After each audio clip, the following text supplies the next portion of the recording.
So this is the second in the talks about introduction to the wisdom tradition within Christianity. So the first one, I think, is Bill has put up on the internet somewhere or other. It's on the Cana website, I think, isn't it? Yeah. So what I should be doing is talking through a PowerPoint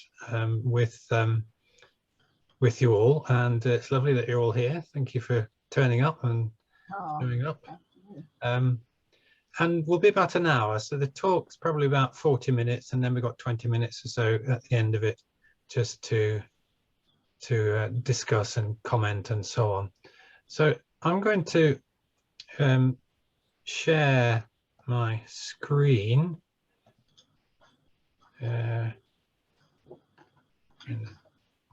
with the PowerPoint as a virtual background. So hopefully that's going to work quite quickly. Find the right place.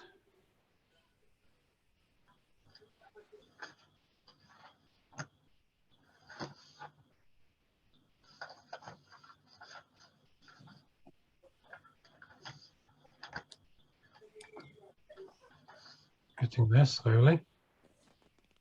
There we are, Cana, Introduction to Wisdom Tradition, Meditation and the Heart of Wisdom. Here we go.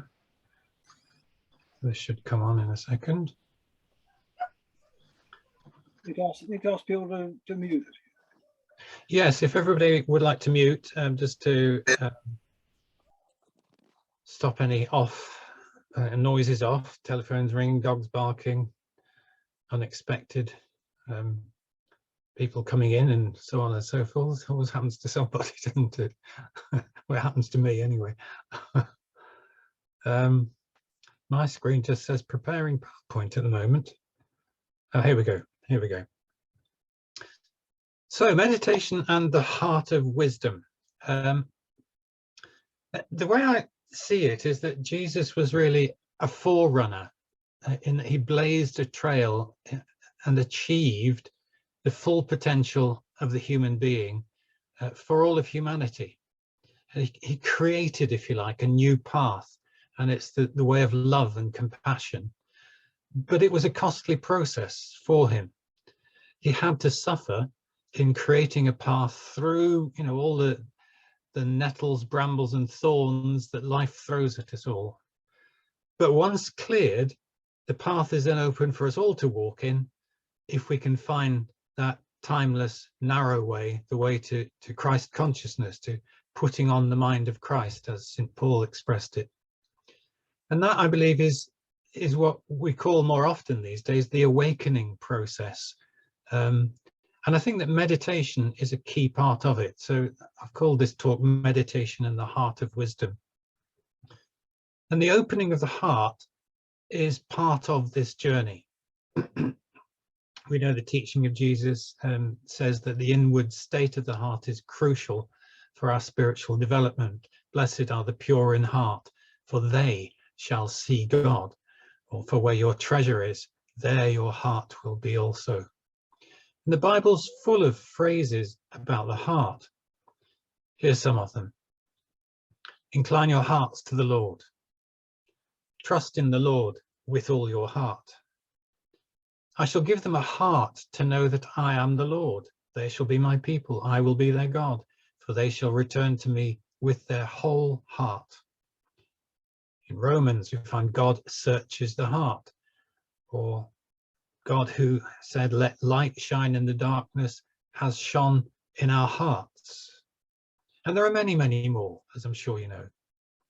In the Bible, the heart is the image for the self at a deep level, deeper than our thoughts, our intellect, and our emotions.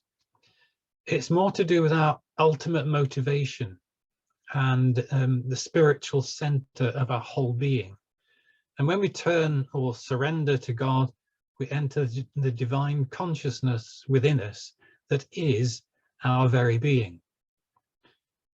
Now, Marcus Borg was a biblical scholar. He died a few years ago now, But he says the spiritual path is to do with having an open heart and not a closed heart. He says that a closed heart is unaware, it's asleep. And the Bible speaks of this condition with a rich selection of metaphors. Our hearts can be shut or hard. They can be fat, as if encrusted with a thick layer. They can be proud or puffed up or enlarged. And they can be made of stone rather than made of flesh. And the closed-hearted person is blind to the spiritual side of life. But the open-hearted person is the opposite, seeing God's hand in all sorts of places and situations, alive to awe and wonder. An open heart is full of gratitude, is full of compassion. An open heart feels the pain and the suffering of the world and wants to respond. It sees injustice and wants to bring change. So the spiritual path becomes about developing an open heart, a heart of flesh, a heart of compassion. And I think that's about becoming God conscious, living out of the divine presence within us, rather than living out of just the ego alone, so that we then contribute towards changing the world to be a better place, bringing in the kingdom way of being amongst us. So being open-hearted is very much part of the wisdom teaching. And Jesus, of course, realized that the difficulties we get into are due to the kind of egoic hardwiring of the mind. We all develop an ego as we grow up, and it serves a very important function. It helps us to make sense of the world around us, to develop an identity of who we are and how we relate to others. But we can become totally centered in it, totally self-centered. And it's what the Episcopalian Reverend Dr. Cynthia Bourgeot calls the egoic operating system. She likens it to a computer hard drive and says that we need an upgrade to the heart operating system, as is spoken of in the book of Ezekiel, where it says, "A new heart also will I give you, and a new spirit will I put within you. And I will take away the stony heart out of your flesh, and I will give you a heart of flesh." And Cynthia Bourgeot points out that the heart is much more than the physical pump in our chests. It's an organ of perception. It accesses the intuitive realm. It keeps track of the vertical axis, the subtle, causal, non-dual realms, things that are invisible to our five senses, stimuli that are invisible to the egoic mind. We're currently living through what many see as an atrophied understanding of the human being, because of the understanding of heart consciousness is undeveloped. There's a contemporary Sufi teacher called Kabir Helminski, and his book Living Presence, he said, we have subtle subconscious faculties we're not using. Beyond the limited analytic intellect is a vast realm of mind that includes psychic and extrasensory abilities, intuition, wisdom, a sense of unity, aesthetic, qualitative and creative faculties, and image forming and symbolic capacities.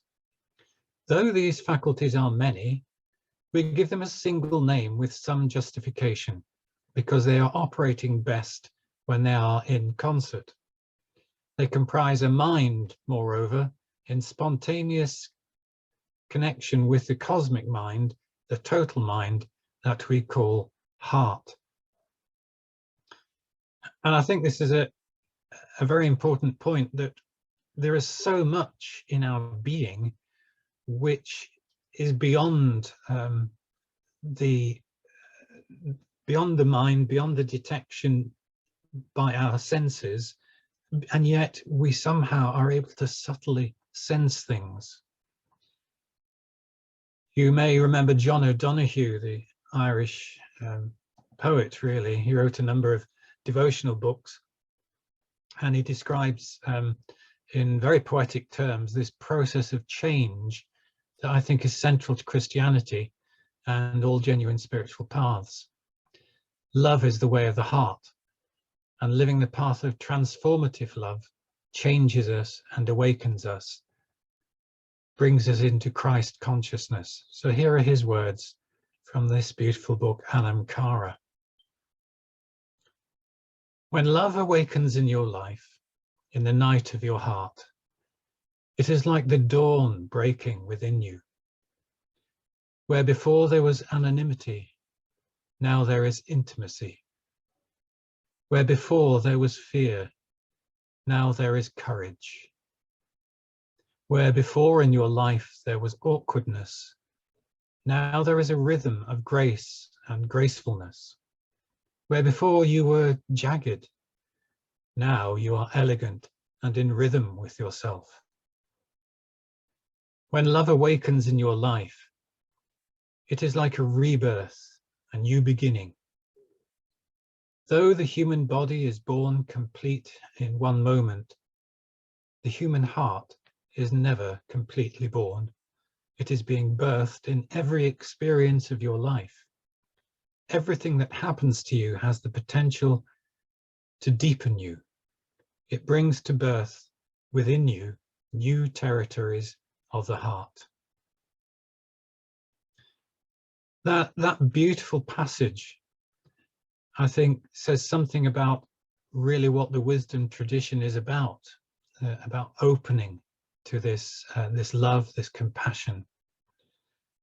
And the movement that the wisdom tradition encourages is the transformation of having a closed heart to having an open heart, open to give, open to receive, open to love, open to have compassion for every other living being. And that's the heart of Jesus's teaching. That's what takes us into finer spiritual vibrations or a deeper livingness and returns us to the compassionate consciousness of God.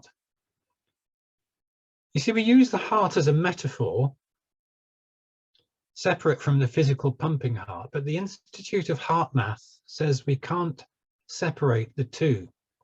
They say the pump is the least of its functions. It is an electromagnetic field generator, for one thing, and it sends electrical and chemical signals to the brain, and the brain and heart are intimately connected. The heart contains neurons, brain tissue, and it sends messages to the brain and to the rest of the body. It's a vital stabilizer of our whole energetic field. Heart and brain are made to work together, so the Heart Math Institute tell us.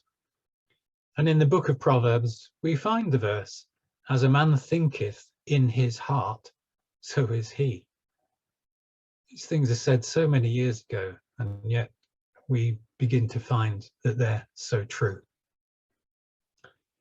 Now, Alice Bailey is an esotericist in the Christian tradition, and she says that the way of the heart and the head must fuse and blend, and then humanity will know God. And love, she says, is the great unifier, the prime attractive impulse, cosmic and microcosmic, that the mind is the main creative factor and the utilizer of the energies of the cosmos. The energy of love wisdom works through the medium of the heart center. Thinking in the heart becomes truly possible only when the mental faculties have been adequately developed and have reached a fairly high state of unfoldment. Feeling in the heart is often confused with thinking.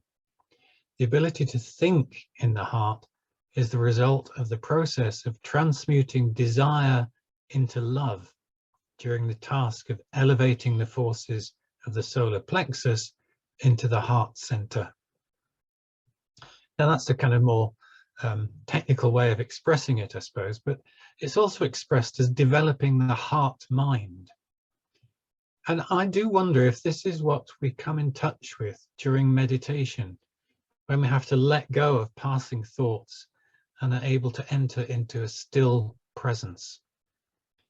It's often through that, or following on from meditation, that we can get intuitive thoughts on a sort of new level of consciousness. I read a book some time ago now, but it was by Martin Laird. It's called Into the Silent Land. And he gives in that a powerful story about the cage that the ego self keeps us in, and the potential that awaits us if we can free ourselves from it. And it describes a time when he was out walking and would often on this same walk see another man who was walking his 4 Kerry Blue Terriers, these lovely dogs we see here. And he said this: "They are amazing dogs, bounding energy, elastic grace and electric speed, and they coursed and leapt through open fields. It was invigorating just to watch these muscular stretches of freedom race along. 3 of the 4 dogs did this, I should say. The 4th stayed behind and off to the side of its owner ran in tight circles. I could never understand why it did this. It had all the room in the world to leap and bound. So one day I was bold enough to ask the owner, 'Why does your dog do that? Why does it run in little circles instead of running with the others?' He explained that before he acquired the dog, it had lived practically all its life in a cage and could only exercise by running in circles. For this dog, to run meant to run in tight circles. So instead of bounding through the open fields that surrounded it, it ran in circles." And Martin Laird likens this running in circles to the human condition. We are free, but we limit ourselves to the cage that we live in, limited by our own perception of reality. Like the dog who wags its tail, we can be happy in our cage mentality, but it makes us believe that we're separate from God. And that separateness can lead us to seeing God as somewhere else, out there, and then thinking that we're alone, or maybe afraid, or unlovable even. We come to believe the lie, to live in the cage that is not a cage. And so again, I think that's where meditation is a way to escape from the cage mentality, to put the ego cage aside, to self-empty and discover true freedom in unity with God. Meditation, or often called contemplative prayer, is a practice that helps us to still our egoic nature and awaken to the awareness that we are in fact one with God, part of his compassionate consciousness. To use another analogy, I sometimes think that traditional Christianity is rather like a fish farm in the shallows. The only world the fish know is what's inside the net. They swim all day inside the net, they're fed their daily ration there, they live out their life quite happily in that restricted environment. But the water, the medium of life for a fish, is part of the vast ocean of which they are unaware. If only the fish could escape the net, they'd be free to explore the ocean's heights and depths.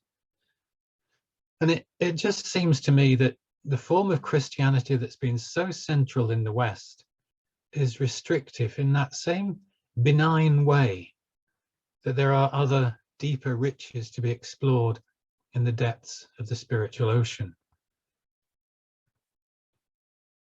The Bhagavad Gita says, "When a man dwells in the solitude of silence, and meditation and contemplation are ever with him, and his thoughts and words and body are in peace, then this man has risen on the mountain of the highest. He is worthy to be one with Brahman, with God." And once that quiet place of presence is touched upon, it then grows to become where we want to be, in that stillness, allowing our spirits to grow quietly and surely. One of the stories from the Desert Fathers illustrates this. When one of the monks, a brother, asked Abba Sissois, "Why did you leave Scetis, where you lived with Abba Or, and come to live here?" And the old man said, "At the time that Scetis became crowded, I heard that Antony was dead, and I got up and came here to the mountain.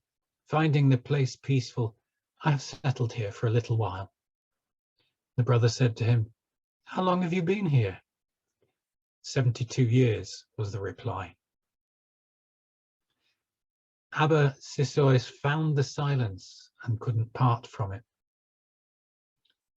And it's in the silence and stillness and solitude that we can truly get in touch with the ultimate reality, the one who is the ground of our being. Through stilling our minds, we begin to put the mind into the heart, this deeper place of intuitive wisdom, of communication with the divine. Now, I've been a member of the World Community for Christian Meditation for many years, and the founder of that, Father John Main, I've got a picture of him here, there he is. The founder of the World Community for Christian Meditation, he clearly saw this place of stillness is where we become one with God. He said, in this wonderful process of coming into the full light of reality, a great stillness emerges from the center. We feel ourselves engulfed in the eternal silence of God. We are no longer talking to God, or worse, talking to ourselves. We are learning to be with God, to be in God. And once our center is located in the consciousness of God, we can flourish, we can be inspired, we can emerge, as St. John of the Cross says, into the silent music and the sounding solitude. And we begin to understand who we truly are, our true self, our soul. But our egoic mind constantly drags us back down, and we can't escape from that dualistic thinking in opposites. It's the way we're conditioned to think. And the true meaning, of repentance is going beyond, transforming the mind, metanoia, going beyond the mind. And it's, in a way, it's entering the kingdom of the heart, entering the compassionate consciousness of God. And living from that center is living in the kingdom of heaven, an altogether different vibrational level of being. And the wisdom path of transformation is slowly emerging in the West. True spiritual practice is teaching the way of the heart rather than teaching doctrine and conformity. And this is slowly being rediscovered, I think, as the original essence of Christianity. It's the way Jesus taught in his exhortations to love. And I think he was the master wisdom teacher teaching this path of transformative love. And the opening of the heart is greatly enabled by this practice of meditation or contemplative prayer, taking us out of the dualistic way of thinking. In following the way of the heart, we discover this deeper consciousness within us, and also a connection with other spiritual traditions. For instance, Hindu scriptures contain many insights which resonate with Christianity. Here's from the Chandogya Upanishad. In a few poetic lines, this makes the concept of the immanence and the transcendence of God come to life. It says, "There is a spirit that is mind and life, light and truth and vast spaces. He contains all works and desires and all perfumes and tastes. He enfolds the whole universe and in silence is loving to all. This is the spirit that is in my heart, smaller than a grain of rice, or a grain of barley, or a grain of canary seed, or even the kernel of a grain of canary seed. This is the spirit that is in my heart, greater than the earth, greater than the sky, greater than all these worlds." And I think this is the immanence and the transcendence of the divine, perfectly described, really. The result of moving from the center of consciousness, from the surface self to a kind of deeper or higher self, is that we begin to live from a place of contemplative reflection. The ability to stand back and calmly observe our inner and outer dramas without rushing to judgment or solution. It's sometimes called being the inner observer or the witnessing presence. It's a form of dying to the self or self-emptying. And this type of calm, egoless seeing is what can be called contemplative mind. St. Paul in his writings calls it the mind of Christ. It's a deeper consciousness to our ordinary calculating mind. That ego mind sees everything in opposites and categories, and it judges who's okay and who's not okay. And we use it all the time in our daily living. But we don't have to be centered in it. And one of the methods to retrain our thinking so that it's not caught up in an endless round of surface thoughts is meditation.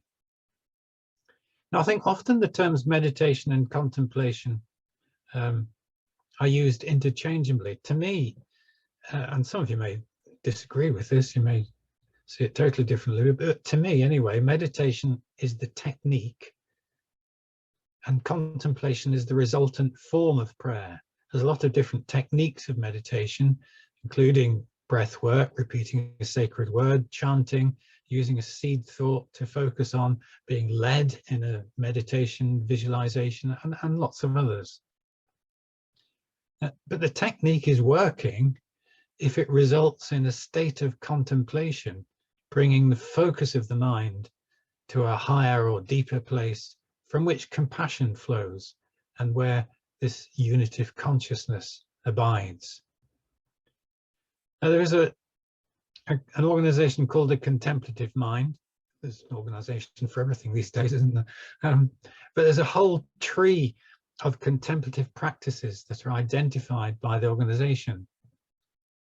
And you can see down at the bottom left of this diagram, you've got the silence, the centering, the quieting the mind, meditation, but then it goes into gratitude, contemplative reading, visualization, and then into music and singing, and then the contemplative arts, journaling, pilgrimage, and then it gets into activism, and then goes into a sort of walking meditations, labyrinth walking, yoga, dance, aikido, and so on. And these they class all of them as meditative practices. And this contemplative mind takes a while to develop, and I think many of these practices can help that. Living in the contemplative mind is living from a soul perspective. The soul is that divine expression of who we are that inhabits our personality. Our personality is made up of our mental body, our emotions, and our physical body. And when we die, I understand that from the teaching that I've had in esoteric reading, that the personality dies or fades away, but the soul goes on. And if we can access the higher contemplative mind, we are centering upwards into the soul, or inwards into the soul, and touching into the eternal presence of the divine, the spark of spirit within us. And that can then lead us and guide us in our daily living. And that for me is the purpose of meditation. And of course, meditation is a universal practice. It's undergone a huge rediscovery in Christianity in the last 50 years. I think it should be recommended in all churches as a daily practice for our spiritual development. Many church leaders would disagree with me, but there you go. And it seems to me that the recovery of the practice of silent meditation and contemplative prayer is essential if Christianity is to evolve into a form more suitable for the Western culture we now live in. In silent meditation, our intention is to be deeply available to the divine. If we catch ourselves thinking, we let the thought go. And a thought is anything which brings our attention to a point, from an idea that comes into our heads to an itch on the nose. Some inevitably get through, and in meditation, we go off into daydreams. But then the action of letting go is very powerful, and we build that habit of letting go, and it becomes something that we then take into life. And I think another name for letting go is humility, which is a much underrated Christian virtue. Humility refrains from judgment and criticism. Just let go. It's the action that Jesus had, as described by St. Paul, to let the same mind be in you that was in Christ Jesus, who, though he was in the form of God, did not regard equality with God as something to be exploited, but emptied himself, taking the form of a slave, being born in human likeness, and being found in human form, he humbled himself and became obedient to the point of death, even death on a cross. The Greek word for it is kenosis, emptying oneself. And it's a bit like the master switch for the whole of Jesus's teaching, being enabled to let go of the ego. Attachment via the ego is to possessions, to opinions, to attitudes, to ideologies, whatever. But it's really not the objects that we cling to that matter. It's the fact that we cling to them. It's not the attachments that are the problem, but the strength of our attachment to them that's the problem. Because if we can let go and sit lightly and experience a kind of non-judgmental, let's just see attitude, rather than leaping to defense or leaping to the fight or flight syndromes, etc., then we begin to live from a different place. And I think the recovery of this heart wisdom tradition in Christianity will have an appeal beyond the existing church. Those who are wedded to church doctrine, I think, will find difficulty with it. It presents a slightly different view of the teachings of Jesus. But the heart wisdom tradition fits in with the emerging scientific views on the nature of reality and consciousness, energetic connections and fields. And I think as new generations live with that understanding, that new understanding of science, so the way of the heart mind will become part of it. It's the gift, I think, that Jesus has given to the world, submerged though it became for nearly 2,000 years in the West.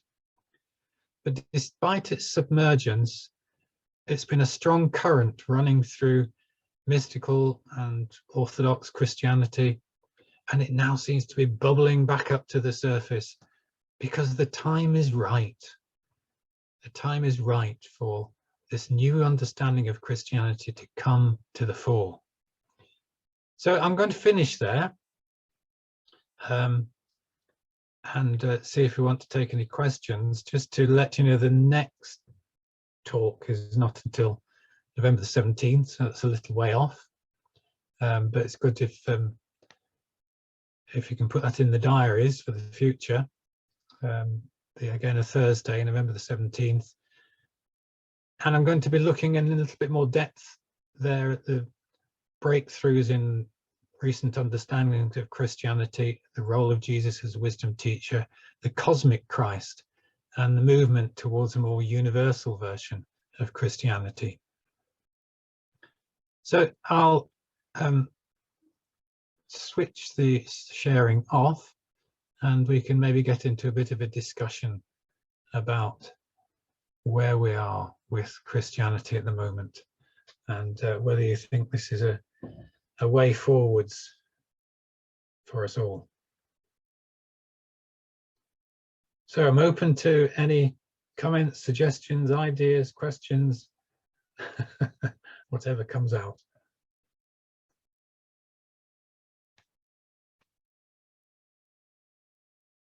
Who wants to go first?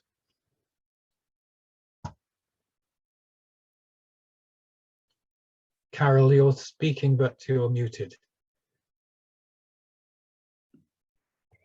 I'm interested in your esoteric connections and growth and development, and I don't know anything about it at all. I don't know whether quickly you could illuminate me a little. Yes, yeah. I mean, I started off life as a science teacher, teaching physics, and as time went on, I got more interested in metaphysics, in the big questions of, is there something beyond? Is there a spiritual realm, etc. And I started reading theosophical texts by Blavatsky and Alice Bailey and so on, and got quite into esoteric philosophy, or the ageless wisdom as it's often called, which presents a vast cosmology into which you can virtually fit anything. It's more of a philosophy, it's not a religion. And then I sort of got interested, I should say, hit on the head by Christianity, really. I got catapulted into evangelical charismatic Christianity. And this was in the sort of the times in the 90s when the New Age was the incoming thing. And this New Age was drawing on esoteric philosophy teachings. So I then had to reject all those in my evangelical charismatic days, but they never left me. And as time went on, I got involved with mystical teachings in Christianity, and then involved with meditation groups. And I returned to the esoteric philosophy teachings that I'd read, 20 odd years before. And I've gone on from there, really studying all this stuff in much greater depth.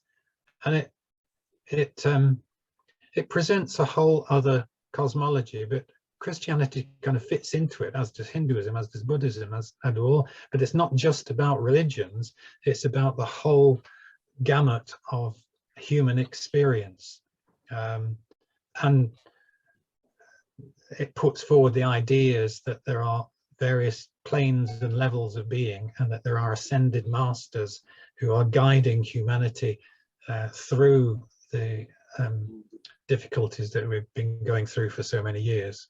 And it embraces reincarnation as well as a means of soul progression, that your soul goes through many different lives in order to progress in its experience of form, of matter, and what that means, and for the soul to evolve as well. So it's a whole vast area to get into, but yeah,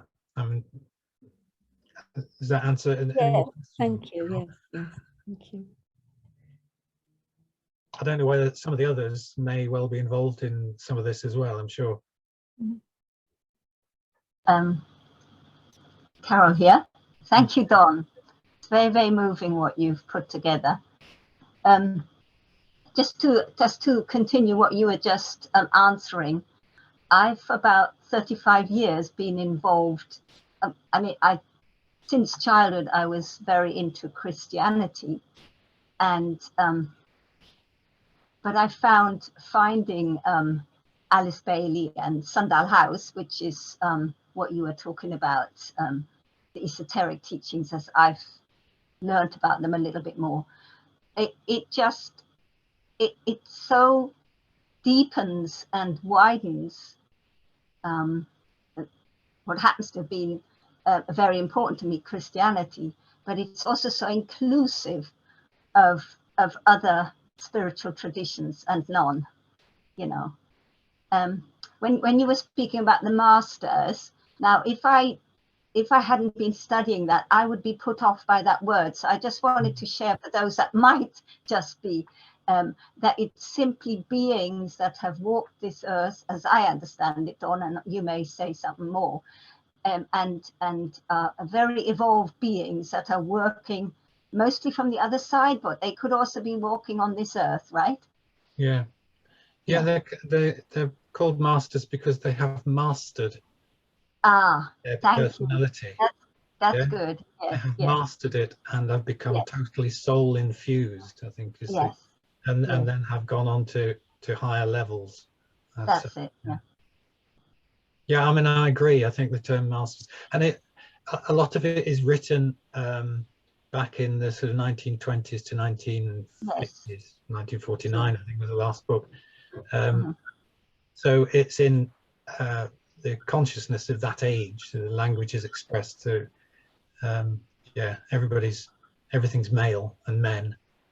And you know, it's just the language has changed so much in the Yes. last 50 years or so. Yeah. I do have another question, Don, for you, which you didn't use the word, but is the word occult, and the way it's which is a very, very negative, frightening word within Christianity, isn't it?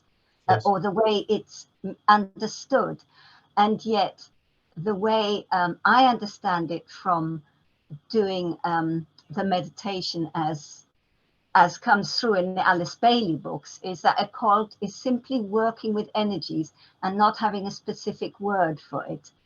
And I just wondered if you happen to know, or somebody else in the group, because I have a neighbor who's very sincere Christian, but used occult simply as evil. And in a sort of innocently or naively, I just said, oh, I know a quite different meaning to that. But that person was adamant about the evilness of it.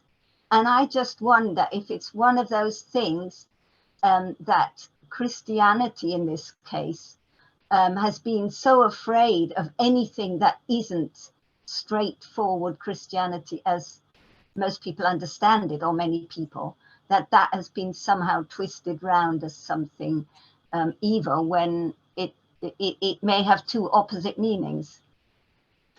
Do you know what I'm trying to ask? Yes. Yeah, I think within Christianity, it definitely has that attached to it, that it's talking about things which are wrong, which ought not to be looked into. But occult is the same meaning of hidden as esoteric is.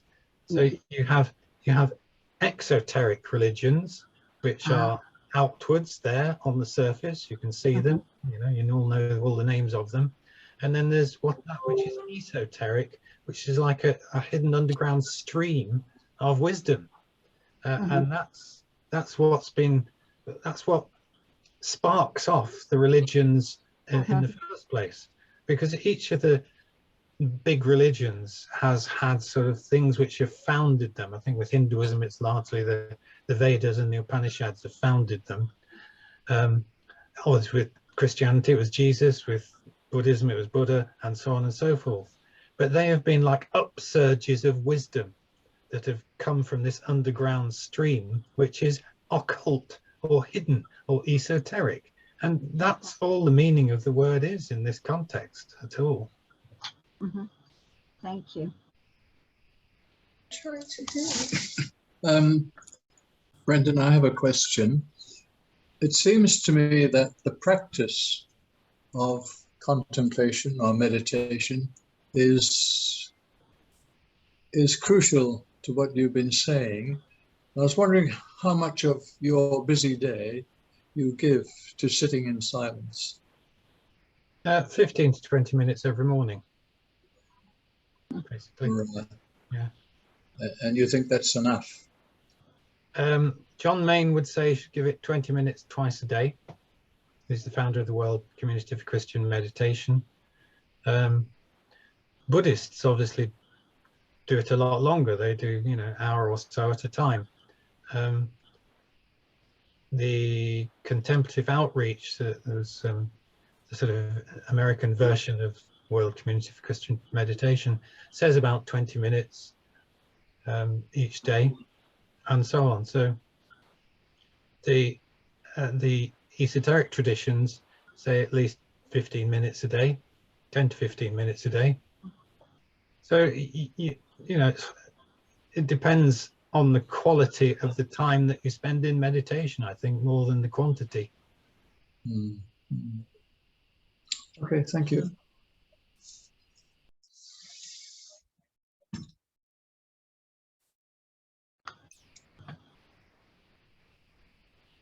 Are many of you meditators? Is it something that quite a few of you would just normally do? Yeah, quite a lot, yeah. At all, I think. Well, that's good. That's good. Yeah, and there are many different forms of it. Many different forms. I think it is getting us out of that sort of egoic mind, that mind which just judges and criticizes and organizes and everything else. And you know, if we're not careful, every time we try and have a quiet meditation, we slip back into that. And hence the techniques which try and hold us from slipping back into that, like, you know, a chant or a sacred word that we come back to, and so on. They act like anchors for us to pull us back into the silence. I must say, I found your the definitions of the difference between meditation and contemplation very helpful. One's the technique, one's almost the result of the technique. But because I first started with 5 minutes a day in my very early 20s, and I'm ancient of days now. And I remember one day thinking, I can't do this. I've never been able to do this. And then I thought, well, it really doesn't matter as long as I do it. And it takes many forms, many things happen. I very often just fall asleep. And then there are days when I don't do it at all. But if I don't do it for several days, I begin to miss, even if I'm just sitting there in a chair sleeping for 20 minutes. It's very foundational to rich living, really. But, and I love all your quotes and things, but I let them float over my head because I can't remember them all. And I just sort of, it's like having a lovely meal, and then you know it's fed your body, but you don't have to remember every single word. And I mean, I am a bit of a clown that just dances through life and hopes for the best, really. And I think the best often comes in great quantities, actually, as long as one doesn't worry too much about it. Another thing I want to say, I was very interested. I read a lot about Bonhoeffer last year, Dietrich Bonhoeffer, and as well, a Lutheran to begin with. In his seminary, he taught all his students had to spend half an hour every morning in silence. And of course, for people coming from the Lutheran tradition, they thought it was completely crackers, and they said, well, what are we meant to do? And he didn't give many instruction at all, hardly. He said, well, take a Bible verse or something, and if you want to smoke a cigarette, that's all right. And gradually, these students began to realize how important it was. And actually, the Wesley brothers were the same. John and Charles Wesley, they practiced meditation. John Wesley read the works of William Law. But the funny thing is, when he had his great conversion, his warming of heart, he wrote rather a nasty letter to William Law. But they were in that tradition. That's where they began. So it's very interesting. So I just sort of jog along, but no, if I don't do it, quality is missing from my daily journey. And I really don't worry how far up the ladder I am now. I keep falling to the bottom again, and you know, just carry on. Anyway, that's enough of me, the great extrovert of this community. It's kind of keep on keeping on, isn't it? That's the kind of principle of it. I mean, I do think silent meditation is both the simplest and the hardest thing to do, because you know, it's so simple, isn't it? You just go into the quiet, and all you need to do is repeat a sacred word, and if your mind drifts off, you come back to the sacred word. And it sounds so simple, but you try doing it and your mind's going off all the time, and you keep going back, and then you start thinking, well, I'll criticize myself for doing it. Oh, I shouldn't be criticizing. And so it goes on. So it's the simplest and hardest thing to do. Don't you think it can also work the other way around? And you might be seriously having a period of meditation and you'll criticize yourself because you've broken it or your mind's gone somewhere else. But in my life, there are lots of times walking the dog or digging the garden or whatever, when I haven't got anything else that needs to be in my mind and actually drift back into a meditative state. Mm. Mm. It doesn't have to be a negative thing if you're distracted out of it, but it can be quite a positive thing when you be distracted into it. Yeah, it's a good point. You can drift into it. Once you get into the habit of it, you drift into it. Yeah. Do you think it's similar? I'm wondering whether I have a similar experience with something like Teze singing, where you are just going with the same words again and again, a bit like a bit like a mantra, but it's being sung instead. And it seems to me that you do enter a meditative state with that, and it's very much a heart-opening experience as well because of the beauty of the sound of the music and the singing. Yeah, no, I totally agree. I think chanting is one of the ways to come into that sort of meditative state. Yeah. It was on that tree, wasn't it? Developing the contemplative mind. One of the things was chanting, and Teze singing is just chanting, really. Lovely, though, and the harmonies are beautiful. That's another aspect of music, is a whole other dimension to it. Yeah. It's a sort of meditation, surely, is being able to center and still inwardly, and that relentless concern about oneself or anxiety or whatever it is around one's ego self is given a break, and often when I've heard, somehow if meditation comes up in speaking and people have said, oh, I've tried that and it just doesn't work for me.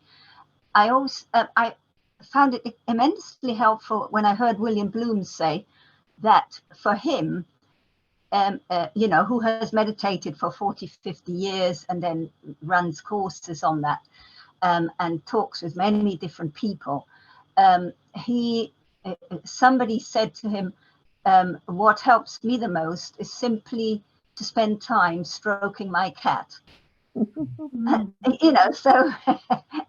So when you ask about the Teze, it's everybody has to find what's right for them, And also what I just wanted to share was that for me, and I understand, which I learned again through the Lucis Trust, that for many people, coming from the new moon to the full moon is easier than going from the full moon as you go towards the dark part of the moon. And there may be others here who scientifically can explain that. But I know that it's very much a reality for me, that gradually as we come to the full moon as we are now, that it becomes easier and I become more aware of being able to align and still. And that's how it works for me. Yeah, I seem to remember that from the new moon to the full moon is a time of invocation and reception. And then from the full moon to the new moon is the time of evoking it into the world. Okay, yeah. So the first half is a sort of more receptive thing, which happens more in silent meditation. And then the second half of the moon phase is working it out, working out the energies that you've received in some way. Yeah. Yes. And would you be able to, as a scientist, Don, could you see a link with the way the moon and the tides go together? Could you see a link in that sense? I'm not very good on that. I don't know how the moon and tides go together, but I don't see how that works with Okay. Sort of the phases, the type of meditation that we do. No. Yeah.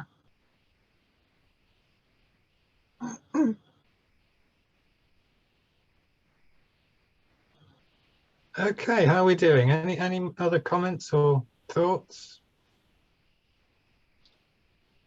Yes, I wonder how we think that the process of meditation sits with the Quaker silence. Well, I would say the Quaker silence is a form of meditation, is it not? Yes. Mm. But slightly different in that one is listening actively, if you like, and people will minister or speak out of the silence. It's not certainly not called meditation. I mean, I don't know the answer, but I think some people do use meditation techniques to center themselves. But generally speaking, it's about an hour. Yeah. Would you call that receptive meditation, where Yes. people are listening and receiving, if you like, impressions and ideas, and Yes. then they obviously have the chance to share them as well. Mm. Yes. Yes, I've often thought I would quite like to join the Quakers, but never quite got around to it. It depends which Quaker. I mean, this is a subject, having been with the Quakers for quite a number of years, it's a subject that comes up regularly, that question. And there are quite a few Quakers that feel quite strongly that it's different from meditation, but I would use the same term as Donna's. It's as receptive meditation. It's a form of meditation, but it depends, I think, who you're also speaking to about it. Yes, I